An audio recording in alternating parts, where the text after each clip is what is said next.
Here's how you can turn banana peels into fertilizer.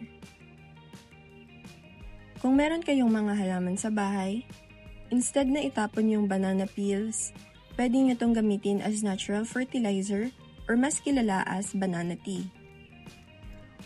Gupit-gupitin nyo muna into smaller pieces, tapos ilalagay natin sa container, then lalagyan natin ng tubig. Tinatansya ko lang to but you can follow the guide on the screen. Ibabad nyo lang siya overnight, then kinabukasan, kunin nyo yung tubig na nakababad, tapos ihahalo natin to dun sa tubig na ipandidilig natin sa mga plants. Pinandidilig ko to especially sa mga edible plants para mas makatulong magbigay ng extra potassium at magnesium sa mga lupa. Yung mga natirang banana peels, pwede nyo naman siyang ilagay sa compost para mas masulit yung nutrients from it.